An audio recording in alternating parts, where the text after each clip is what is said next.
traducido. ¿Para qué sirve la transcripción en la célula? ¿Cuál es el fin? ¿Qué es el proceso? Hablamos la semana pasada hablamos de la duplicación del ADN y vemos que esto no se daba cuando, por ejemplo, la célula quería dividirse, ¿cierto? En esta ocasión, ¿cuándo se da? La transcripción. Cuando los genes quieren pasar su mensaje, ¿no? Ahora, ustedes bien conocen de que el mismo genoma se comparte básicamente en todas las células de todos los tejidos y todas esas células tienen los mismos genes. No todos los genes se expresan en todos los tejidos, ¿cierto? Hay cierta especificidad de expresar ciertos genes en ciertos tejidos. ¿Eso qué implica? Que va a haber la transcripción de ciertos genes solamente en ciertos tejidos. Entonces, cuando hablamos de transcripción, ¿de qué hablamos? Síntesis de una RNA mensajera de transcripción y se primer paso de este proceso. Expresión genética. Entonces, expresión genética justamente refiere a eso. Refiere a pasar el código que tiene un gen para poder generar un fenotipo dentro de una célula en específico. ¿Ok? Entonces, eso es lo que implica la transcripción con respecto al ARN mensajero. Ahora, también hay transcripción para otros tipos de RNA. Hay varios tipos de RNA, pero vamos a ver solo algunos para mencionar. Entonces, los genes no solo generan ARN mensajero. Hay genes que te generan simplemente ARN no mensajero. Es decir, que, ¿cómo se llama mensajero? ¿Por qué se llama mensajero? Porque lo lleva hacia otro proceso más, que es la traducción de proteínas. En cambio, hay otros que se quedan en RNA, ¿verdad? ¿El más conocido cuál es? A ver, tenemos RNA mensajero, ARN de transferencia. ¿Cuál es la función de este? En el proceso de traducción de las proteínas, ¿verdad? Carga los aminoácidos y los lleva al ribosoma para generar la cadena polipeptídica. Y tenemos el RNA ribosómico. ¿Dónde encontramos eso? ¿Cuál es la función? Los silicones no tienen el RNA de transferencia. El RNA ribosómico, ¿qué hace? Vamos a ver más adelante que el RNA ribosómico tiene ciertas secuencias que permiten acoplar el RNA mensajero al ribosoma. ¿Okay? Y aparte de estos RNA, ¿conocen otros tipos de RNA?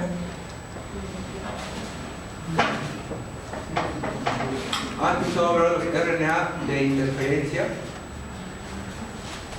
Les había comentado de la clase pasada que nos vimos que el genoma, ¿cuánto de su genoma se expresa? ¿Cuánto de nuestro genoma se expresa? El 1,5%, ¿verdad?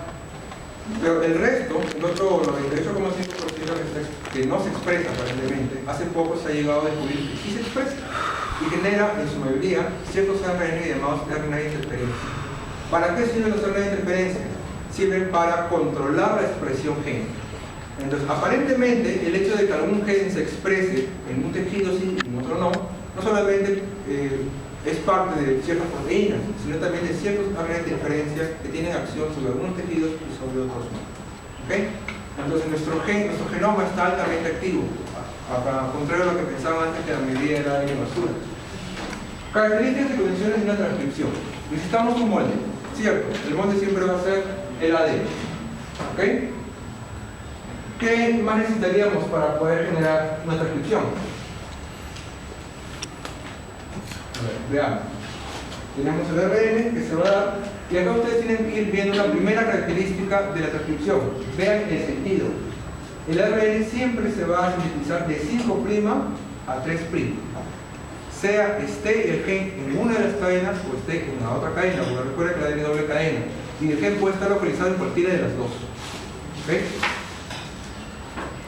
Entonces, el sentido, lo estoy marcando ahí, de 5 a 3'. Entonces, la transcripción posee una polaridad. Primera característica. Y requiere un molde. Segunda característica. ¿Qué más tenemos? Requerimos sustratos, requerimos esos ladrillos para poder armar el RNA. Lo conocen ustedes: guanina, citosina, adenina y uracilo en este caso, ¿verdad? Ribonucleósidos y fosfatos. Eso van a poder generar que se vayan armando poco a poco este molde, ¿cierto? Y muy importante, el magnesio y el zinc. El magnesio, ¿dónde lo podemos encontrar? En este proceso. ¿Dónde está implicado? Acuérdense de la DNA polimerasa. ¿Qué es lo que tenía la DNA polimerasa en su activo? No han repasado la página. Tenía ciertos iones, magnesio, iones que generaban esos coordinados en el centro activo para poder facilitar el ataque nucleofílico dentro del centro activo y de esa manera hacer la polimerización. En este caso, la RNA polimerasa, que es la encargada de la transcripción, también tiene magnesio y el zinc también va a actuar estabilizando todos estos procesos. Muy bien, entonces lo que tenemos acá, el ADN se copia, ¿verdad? El RNA polimerasa copia esto usando ribonukleósido trifosfato que genera su molde, que debe ser idéntico. La transcripción requiere entonces secuencias sobre el ADN. Miren, cuando hablamos de gen, ¿a usted qué es lo primero que se le viene a la cabeza? Cuando le dicen gen, ¿de qué está constituido un gen? Lo primero, intrones y exones, ¿cierto? Exones las secuencias codificadoras, intrones aquellas que lo codifican la proteína. Sin embargo, si nosotros solamente ese gen lo cogemos y queremos que nos sirva, no nos va a servir de nada. Porque para que un gen sirva, tiene que expresarse. Y para que se exprese, se requieren de otras secuencias que están fuera del gen. Miren aquí. Una se llaman secuencias promotoras. Las secuencias promotoras generalmente están a este lado del gen. Entonces el 5' están a este lado. Y aquí viene un primer concepto que quiero que lo coloquen bien porque lo van a encontrar en los libros. Cuando hablamos de upstream o downstream. ¿Okay? Yo digo que el promotor está a la izquierda del gen. Yo digo que está upstream. El promotor está upstream del gen. Si hacemos una mala traducción, está arriba del gen. ¿Okay? Eso es muy común en los libros de genética. Y también hay secuencias, en este caso downstream, arriba abajo, ¿okay? Que también están fuera del gen y son secuencias terminadoras. Ahora, los promotores y los terminadores también pueden estar dentro del gen. Pues hay una variedad de posiciones donde se pueden dar. Entonces, cuando regresamos al concepto de gen, tenemos que pensar que si un gen solamente es intrones y exones, o un gen es todas esas secuencias que le permiten su expresión. Actualmente sigue siendo exones e intrones, aunque hay muchas propuestas que se incluyen estas secuencias de regulación de la transcripción. ¿Okay? Estas son las secuencias promotoras y terminadoras.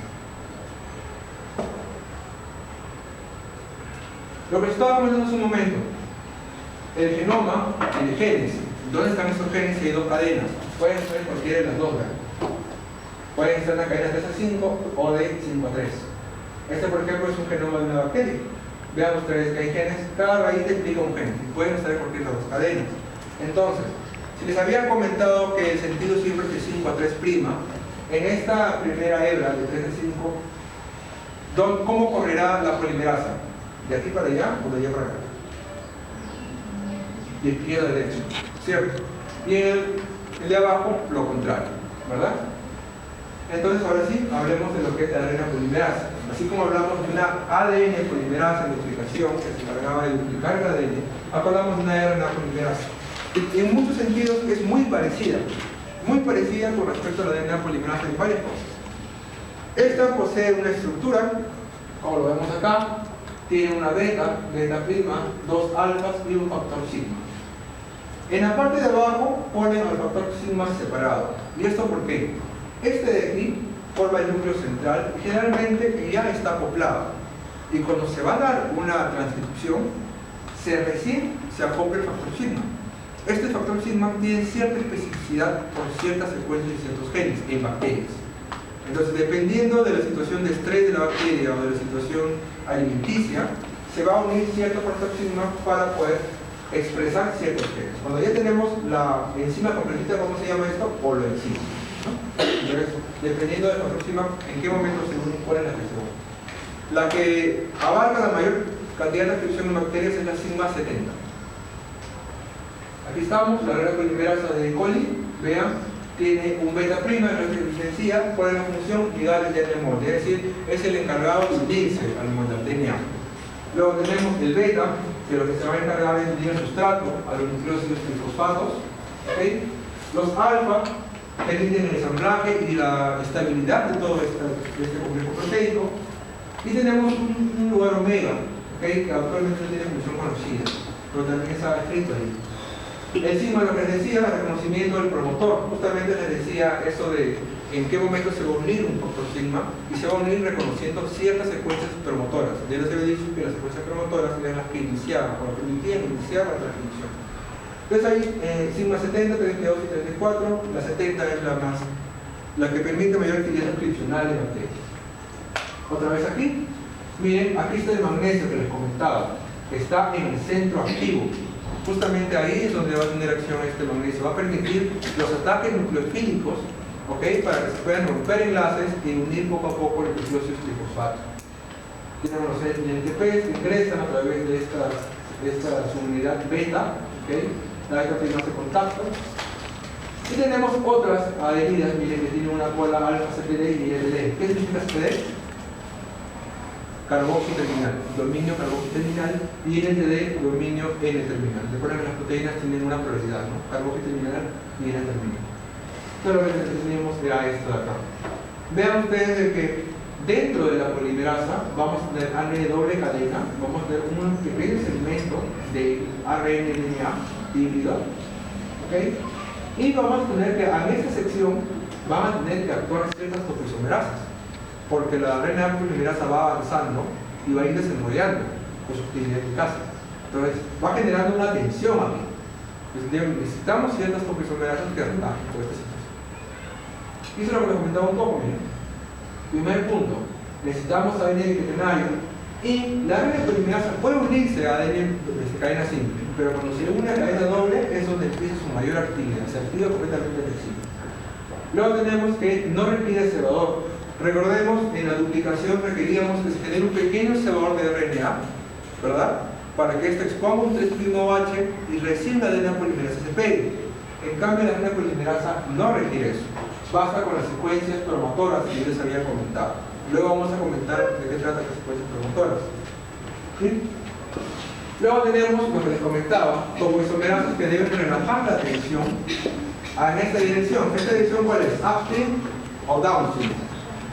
Downstream, ¿ok? Entonces debe haber polimerasas downstream que pueden actuar relajando esa tensión. Lo que les comentaba, se va a formar dentro de todo este complejo enzimático un híbrido de RNA-DNA que no va a durar o no va a formar más grande, no va a ser más grande que su pared de base. ¿Okay? Tenemos la burbuja de transcripción. ¿A qué le llamamos burbuja de transcripción? A toda la sección donde el ADN está de cadena simple. Es una burbuja de transcripción, solamente eso. No es todo el ADN que está incluido en la polimerasa. Todo el ADN que está incluido en la polimerasa, ¿okay? Tiene más o menos 35 pares de base. Es decir, la huella o en la sombra que hace la RNA polimerasa sobre el ADN es alrededor de 25 pares de base. Lo que les comentaba, ustedes saben de que el genoma tiene cierta topología, ¿verdad? Y esa topología en eucariotas generalmente tiene un superenrollamiento negativo. El superenrollamiento positivo se da, pero no en eucariotas, sino en ciertas bacterias extremófilas. ¿Por qué? Porque el superenrollamiento negativo es bastante rígido, ¿okay? Permitiría poca actividad transcripcional. ¿Y por qué lo tienen estas arqueobacterias? Porque como viven en lugares tan extremos, el hecho de que sea un superenrollamiento positivo lo hace que el ADN sea más rígido y que se naturalice menos. Entonces le da cierta ventaja a eso, ¿okay? Pero la transcripción puede generar superenrollamiento positivo. Entonces aquí se deben posar topoisomerasas que retiren ese superenrollamiento positivo que se está generando en la zona downstream. Mecanismo catalítico de la polimerasa. Vean, aquí tenemos este 2+, debe ser un catión divalente, así como en el caso de la polimerasa, que también tenemos aspartatos conservadísimos. Veamos entonces. Este de acá es el RNA que va a empezar a sintetizarse. En azul tenemos el ribonucleósido trifosfato entrante, aquí tenemos un 3-fósforo, acá está la base. Y acá tenemos lo que está en rojo, que corresponde al centro activo de la proteína, en este caso de la RNA polimerasa. Entonces vean ustedes que tenemos nucleósidos con fosfato largo, ¿verdad? Porque se van quitando pirofosfatos, se van dando fósforos. Un NTP y tenemos una oleada más con liberación de pirofosfato. Pues aquí lo único que va a pasar es de que los cationes van a mediar enlaces coordinados entre los aspartatos y el 3' base actúa como un nucleófilo del RNA naciente. Aquí otra vez se va a hacer más claro, ¿no? Miren, el magnesio forma todos estos enlaces coordinados. ¿Okay? Y va a hacer un corte aquí, miren, en el fósforo tipo alfa, para que se libere este pirofosfato de la T. Este es en el caso de la RNA polimerasa T7, que es un bacteriófago. ¿Y qué pasa en los eucariotas? La RNA polimerasa escrita en bacterias que les acabo de mencionar ahorita es la encargada de buena parte de la transcripción de la bacteria. Y como el genoma de la bacteria es pequeño, no requerimos más, pero en eucariotas la cosa cambia, porque el genoma es bastante grande.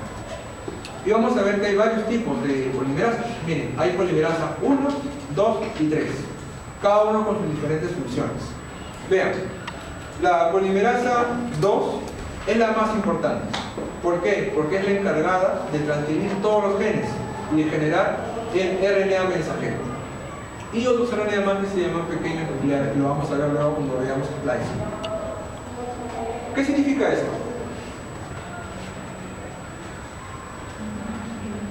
RNA heterogéneo nuclear. ¿Qué es eso?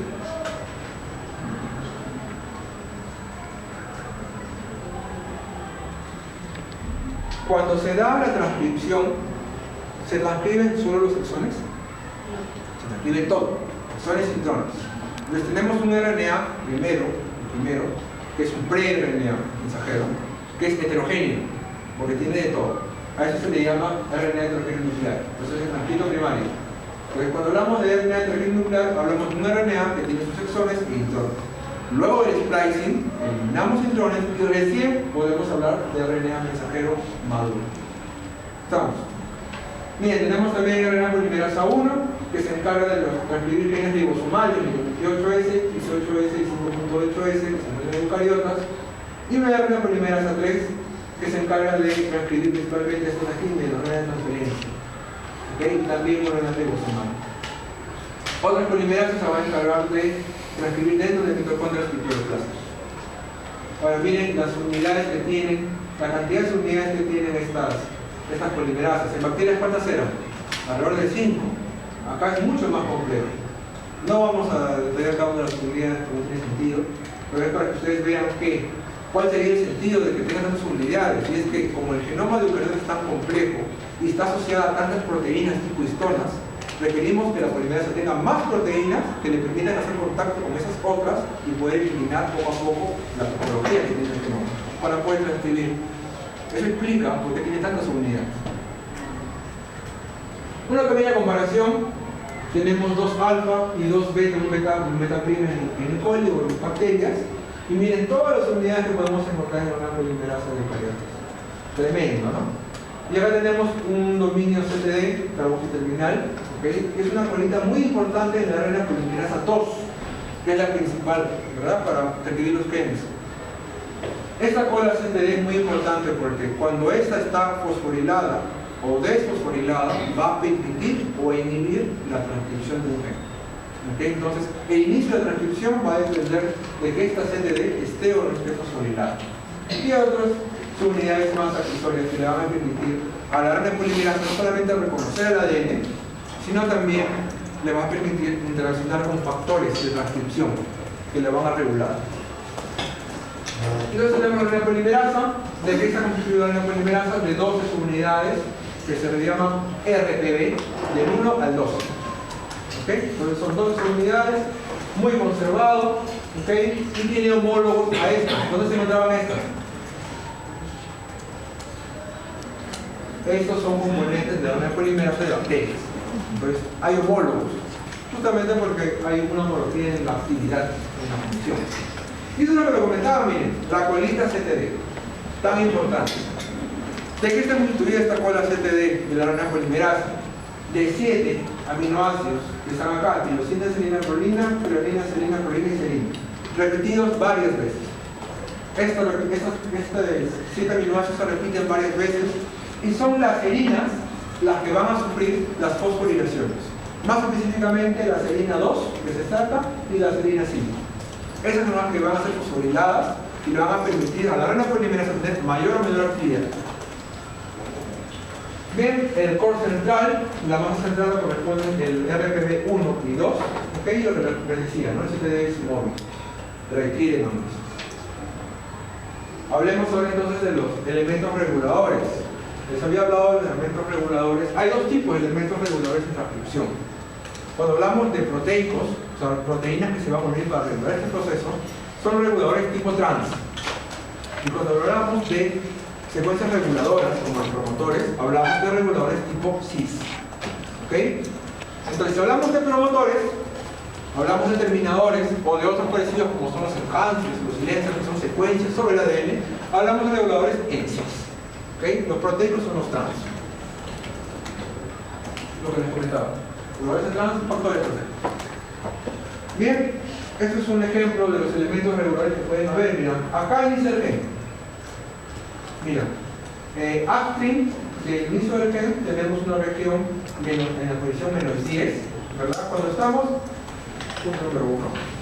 Si este es el inicio del gen, todo lo que esté por acá será positivo en la numeración y todo lo que esté por allá será negativo en su numeración. Entonces esta es la región -10 porque está en el nucleótido número 10 upstream del inicio. ¿Estamos? ¿Sí? ¿Me están entendiendo esto? Sí, ¿verdad? Ya, entonces tenemos toda esta región de aquí. Si no me están entendiendo me lo dicen. La idea es que no deba hablar sobre. Ya, entonces tenemos todo ese segmento de acá que corresponde a una caja bastante conocida que se llama la caja Tata. La caja Tata es un promotor y es un promotor bastante distribuido en todos los genes que tenemos nosotros, en eucariotas en general. ¿Okay? Y vean que tiene dos regiones, que es la -10 y tenemos la -25. Además hay elementos llamados elementos UP que están aquí, elementos upstream, ¿no? Que están en esta zona que también tienen actividad reguladora. Algo muy importante en los reguladores en bacterias, vean ustedes, aquí está el factor sigma. Y lo que les comentaba, es el factor sigma el encargado de reconocer los promotores para poder iniciar la transcripción. Entonces, ese factor sigma es lo que les lleva a los promotores. Entonces, ¿qué es lo que reconoce la RNA polimerasa? ¿El gen? No, no reconoce el gen, reconoce los promotores. Para el caso de reguladores en cis, en la polimerasa tipo 2, eucariótica, tenemos promotores llamados promotores core o promotores proximales. Cuando hablamos de promotores core, hablamos de las principales, tipo caja Tata. ¿Okay? Cuando hablamos de los proximales, son aquellos que están un poco más lejanos. ¿Okay? 100 pares de bases abajo. Y tenemos elementos inclusive low range, o más lejos todavía. Pueden estar 1000 pares de bases lejos del inicio del gen, pero aún así ejercen regulación. Entonces, imagínense ustedes una gran cantidad de secuencias aparte de la secuencia del propio gen que genera una regulación, una mayor transcripción o una menor transcripción. Ahora tenemos bien la caja Tata, tenemos en el caso de levaduras, en el caso de nosotros caja Tata también, tenemos elementos proximales que están entre -70 y -200, y tenemos elementos más lejanos, entre 700 y 1000 pares de bases lejos, que son los llamados enhancers o insulators, y también están otros que son silencers. El más conocido y que más me interesa a mí es el enhancer. El enhancer es una secuencia, ¿okay?, donde se posan ciertos factores proteicos que tienen afinidad por dos secuencias. Una es esta, la del enhancer. Y también tiene una afinidad por secuencias y factores proteicos que se unen a Tata. Entonces, ¿qué va a hacer? Cuando se unen los factores proteicos acá, van a tomar contacto también con Tata y con el inicio de la transcripción. ¿Cuál es la consecuencia? La transcripción se va a disparar. Si teníamos un nivel de transcripción como 10, ahora vamos a tener como 50 o como 100. Esa es la función de un enhancer, incrementar el nivel de transcripción en el que tenemos en ese momento. Eso va a depender del estado de la célula. Tenemos el core, el promotor core, que es el principal, que es la patata, ahí lo tenemos. En el caso de nosotros, miren, en esta posición es -26, y tenemos otros factores como es el BRE, que es el elemento de recognición del TF2B. ¿Qué es TF2B? Es un factor de inicio de transcripción, muy importante. ¿Okay? Ahora lo vamos a repasar un poquito. Bien, tenemos aquí Tata, ahora vamos a ver después TF, que es esta cosa. Y el elemento iniciador, INR, es el elemento iniciador que está aquí, justo en la posición donde inicia el gen. ¿Qué sucede? Hay ciertos genes que no tienen caja Tata. Y la caja Tata es la principal reguladora. Cuando no hay caja Tata, la que ejerce la principal acción reguladora es las secuencias INR. Entonces, yo les pregunto en el examen, ante ausencia de caja data, cuál es la secuencia o cómo es que se regula principalmente, va a haber entonces una secuencia INR que va a permitir todos estos procesos. ¿Sí? Y se asocian varias secuencias como TAP1 y TAP2 que son proteínas que se encuentran en factores de transcripción. Elementos downstream, miren, a pesar de que es el inicio de la transcripción, ¿verdad? Y podemos tener inclusive secuencias dentro del gen, dentro del propio gen, que también ejercen ciertas funciones de regulación. ¿Sí? Requiere la presencia de un NR, y es algo muy importante. Algunos promotores o algunas secuencias reguladoras dependen de la presencia de otros, como lo vemos en este caso. Tenemos el otro elemento, MT y DP, que son elementos que están downstream del inicio de la regulación. Elementos promotores proximales son los que están más allá de la caja data, un poquito más lejos, como lo tenemos en levaduras y como lo tenemos nosotros aquí en genes eucariotas multicelulares. Posee varios elementos promotores y es un sitio de reconocimiento también de factores de transcripción. Cuando vean TF son factores de transcripción. Ya lo que le comentaba, ¿no? Miren, acá está el inicio de la transcripción. Todo esto corresponde al complejo de transcripción basal. Cuando hablamos de complejo de transcripción basal, hablamos de RNA polimerasa y de factores de transcripción basales, porque hay varios tipos de factores de transcripción. Okay, ahora vamos a explicar los basales. Entonces, miren, tenemos esto unido ya al inicio de la transcripción. Tenemos el promotor, al cual también se reconocen ciertas proteínas. Más allá, tenemos regiones como los silencers y los enhancers. Los enhancers, ya les había dicho, miren, favorecen positivamente la transcripción. ¿Cómo lo hacen? Estas proteínas que están acá hacen contacto con estas de acá. ¿Cuál es la consecuencia? Lo estabilizan. Esto de acá es un complejo que puede desamblarse fácilmente. En cambio, si este enhancer está con sus proteínas y se une, hace que todo este complejo esté estable, no cambie. Todo lo contrario va a ser el silencer. Estas proteínas que se unen acá desestabilizan el complejo de transcripción y terminan la transcripción en ese momento. Fases de la transcripción en bacterias, la de inicio simplemente es el reconocimiento de los promotores, ¿verdad? Por el factor sigma. Luego tenemos que se va a abrir ya cuando la enzima esté dentro, ya cuando el ADN esté dentro de la enzima, se abre la actividad eficaz de la polimerasa, se genera un cierto pequeño CO2 y se inicia la transcripción. Una vez que se genera una pequeña cantidad de entre 8 a 9 nucleótidos ya de RNA, el factor sigma se libera. Ya no requiere factor sigma, porque ya inició la transcripción. Recuerden que el factor sigma solamente se utiliza para reconocer dónde empieza, dónde debe transcribir, nada más. Y se da la elongación. Y se requiere con eso como están esas fotografías. Terminación de bacterias. Se han descrito dos vías de terminación de bacterias, dependiendo de una proteína que se llama Rho o independiente de la proteína denominada Rho. Vía dependiente de Rho, fácil, miren, Rho es una proteína que una vez que está saliendo el RNA, recuerden que sale en su 5' y que este extremo 5' tiene 3 fosfatos, algo característico. Una vez que sucede esto, esta proteína Rho que se encuentra en bacterias se acopla, ingresa el RNA así, por el medio como si fuera un poro, y lo empieza a leer, ¿okay? Con gasto de ATP. ¿Hasta cuándo? Cuando la polimerasa esta llega a secuencias terminadoras se empieza a frenar. Entonces viene Rho, la alcanza la polimerasa y hace que la polimerasa se despegue. Entonces, una vía de terminación dependiente de esta proteína denominada Rho. Ahora vamos a generar la RNA creciendo, tenemos el factor Rho, la polimerasa sigue avanzando. Pero una vez que hay secuencias terminadoras, que generalmente generan estos loops, alcanza la proteína Rho la polimerasa y hace que se libere del DNA muerto.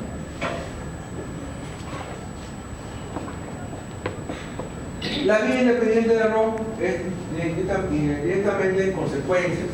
Hay secuencias como estas acá, que están dentro del RNA, miren, que forman loops llamados los hairpin, ¿okay? Que son zonas ricas en guanina y citosina y forman estos loops. Esto interrumpe el paso de la polimerasa y hace que poco a poco frene y inmediatamente se despegue. ¿Se acuerdan que la vez pasada les hablé del concepto de procesividad? La procesividad de la DNA polimerasa, ¿se acuerdan de esto? ¿No? Cuando hablábamos de procesividad, hablábamos del tiempo que la DNA polimerasa se mantenía unido al ADN. digamos, después de 1000 nucleótidos que la DNA polimerasa copió, se despega. Eso es procesibilidad. La procesibilidad de la RNA polimerasa es muchísimo mayor que la DNA polimerasa. Mucho mayor, mucho más alta. Entonces, para que se despegue, requerimos inducir a que se despegue, y una vez formamos estas formaciones, estructuras secundarias que se forman en el RNA mensajero, para que se despegue en esta situación. Vean, otra vez aquí, se forman estos loops, ¿okay? Y hay ciertas proteínas que reconocen estos loops, que ya no viene mucho al caso, pero por ejemplo tenemos a luz A, acá tenemos a Rho, vean que es como una especie de anillo que envuelve la RNA polimerasa que están haciendo, y que cuando choca con la RNA polimerasa bacteriana, toma contacto con otra que es la NUSK y libera la polimerasa. En realidad acá hay muchísimos factores proteicos asociados. Entonces, hablemos de la fase ahora del inicio de la transcripción. Ya les había comentado de que hay factores en cis y factores en trans. Hablamos de los factores en cis, que son los promotores, los silencios, los enhances. Hablemos sobre los factores proteicos, que son los factores en trans. ¿Okay? Esos factores de transcripción son estos, miren. T, factor o transcription factors. Y se denominan 2 porque es de la polimerasa 2. ¿Okay? Y para diferenciarlas están la A, la B, la D y la E. Solamente tienen esos nombres. Lo vemos aquí, mira, TFA, TFE, TF2B. El TBP, ¿ok? Significa Tata Binding Protein. ¿Y qué es Tata? El promotor. Entonces, esta es la proteína que se va a encargar de unirse a Tata en todo este complejo de transcripción. ¿Okay? Y TBP es una proteína que forma parte de otro factor de transcripción que es TF2D. Que acá no se lo ve. ¿Okay? Esta acá pertenece a TF2D. Acá está la polimerasa 2 y la R y el helicasa también. Entonces miren, todo esto de acá, cuando hablamos de todos estos factores, hablamos de los factores de transcripción basales. ¿Y por qué yo hablo de factores de transcripción basales? ¿Acaso hay otro tipo de factores de transcripción? Sí los hay. Y va a depender del estímulo que tenga una célula. Por ejemplo, cuando llega una hormona a la superficie de la célula, ¿batía qué cosa? Dentro de la célula. ¿Qué es lo que va a pasar dentro de la célula cuando una hormona llega a un receptor de membrana?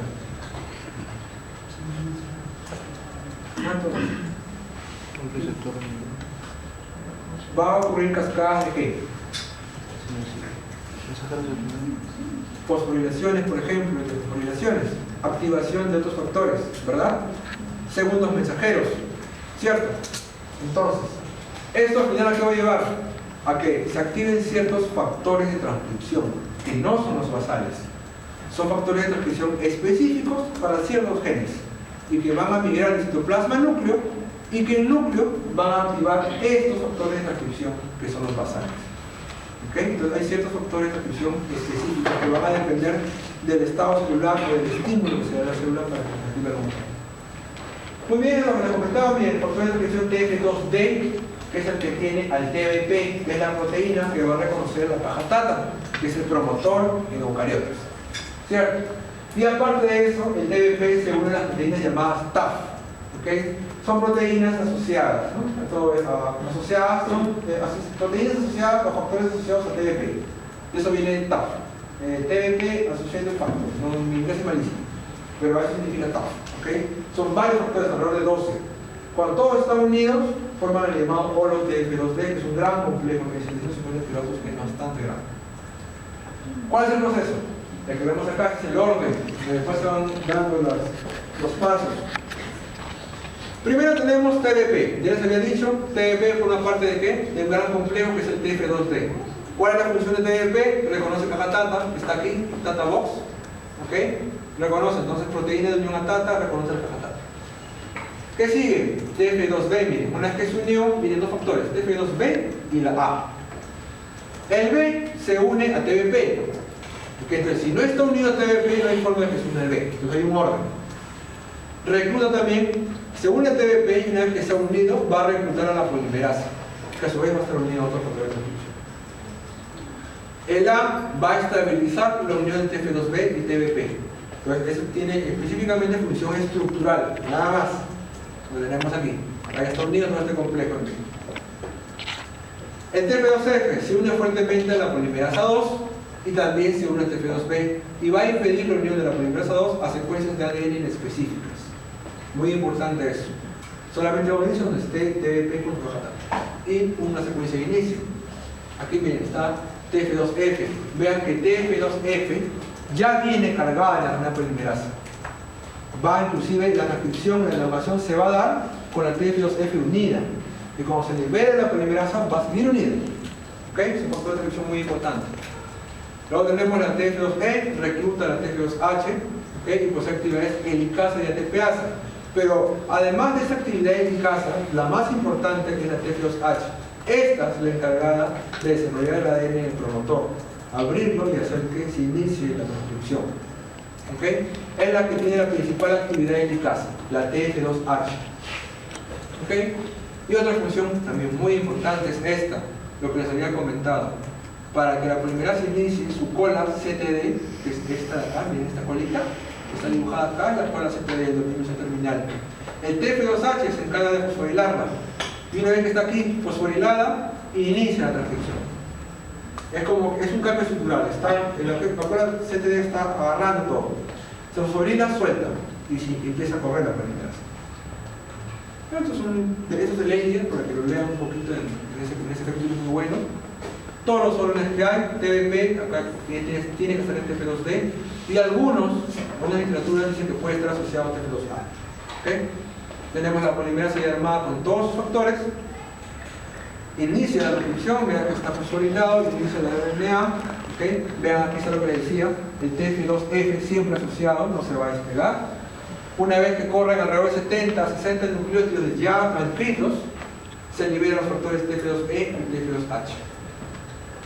Sigue la elongación, termina la transcripción y se libera la polimerasa 2 para que vuelva a hacer otro ciclo de transcripción. Bien, esa es la fase de inicio. Depende de la fase de inicio de los promotores y los factores basales de transcripción. Ahora vamos a ver la fase de elongación. Ya está la CTD fosforilada. Bueno, aquí va a empezar a fosforilar la TF2H, la fosforila, inició la transcripción. ¿Ok?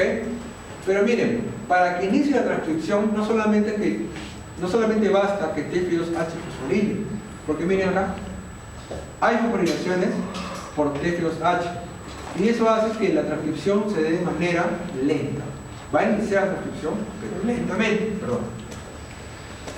En cambio, cuando viene un segundo factor, que ya es factor de elongación, que es este de acá, el PTFB, este va a seguir fosforilando la cola CTD, acá está más fosforilado todavía. Y esto va a hacer que la transcripción sea muchísimo más rápida. Va a acelerar la transcripción. Entonces, entre la fosforilación del TF2H y el PTFB se genera una pausa. ¿Okay? Y esa pausa es eliminada por la fosforilación de esta de acá. Muy importante es esto, el TF2H va a fosforilar las serinas en posición 5. Recuerden que les había dicho, en esa cola CTD hay 7 aminoácidos repetidos, ¿verdad? Y había serinas. Y se ha dicho que la serina 2 y la serina 5 son las que se fosforilan. TF2H solamente va a fosforilar la posición 5 y genera transcripción lenta. Cuando viene el otro factor que es este acá, el PTFB, fosforila bueno, acá doble fuerza y está la serina en posición 2 y esta es la que va a acelerar toda la transcripción. Aparte de esto, acá lo que le ponía, el factor 5, TF2H, hay otros factores de transcripción, miren, como estos acá, el NERF y el DS1B, que se van a encargar de asociarse ahí y van a favorecer la primera pausa. ¿Okay? Van a favorecer la pausa cuando ya haya corrido cierta cantidad de nucleótidos. Acá hay otro factor igual que tiene la misma situación. Entonces, miren, algo muy importante, se va saliendo el RNA y el RNA se asocia, una vez que ya corrió unos entre 20 a 40 nucleótidos, se asocia a esto, a un cap. ¿Qué es un cap? Es una especie de capuchón. Así lo van a encontrar en el libro, una especie de capuchón, que lo vamos a ver ahorita. Sufre un proceso denominado capping en el extremo 5'. Una vez que se genera ese extremo 5', hay enzimas que van a generar ese capping y también hay una RNA metiltransferasa, porque este cap consiste en una 7-metilguanosina, una guanosina que ha sido metilada. Miren lo que les estaba comentando, una vez se deshace la elongación, miren, se asocian, y lo vamos a ver acá. El RNA contiene un trifosfato en su 5', ¿verdad? Lo que ya les había dicho. Luego de eso, tenemos que en esta cola fosforilada le va a servir a la polimerasa para que se asocien enzimas del capping, lo que van a generar ese capuchón en el extremo 5'. Muy importante. ¿Para qué es importante? ¿El CAP para qué sirve, doctor? Justo eso iba. El CAP le va a decir a la célula, el RNA mensajero está maduro, puedes exportarlo al citoplasma para que se traduzca. Esa es su función. Aparte de este CAP, también da la cola poli-A, que se va a generar el turismo 3'. Y hay otros factores más. ¿Ok? Listo. Entonces, tenemos el CAP, tenemos enzimas que van a hacer ese capping, que están asociadas a la cola CTD. Ahí se quedan. Mientras va saliendo, el RNA mensajero se produce la actividad enzimática de estas enzimas y se genera el capuchón. Miren, tenemos esta de acá, luego se asocian otra enzima además que es metilado. Está acá, la RNMT es una metiltransferasa. Entonces, se agrega una guanosina, porque miren, acá está el trifosfato.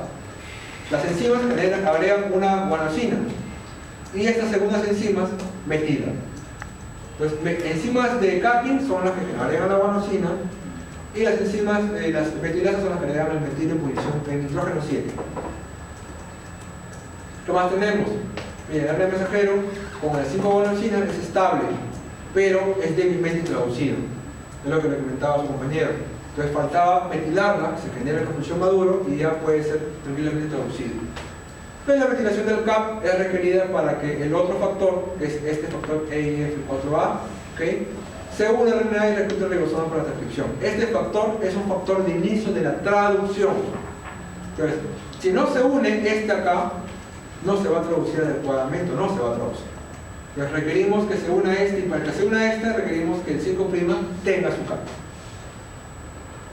Y una vez que se hace esto, mira, acá está, ya está la 5-metilguanosina unido a este factor en núcleo, y esto migra ya a citoplasma para ser traducido.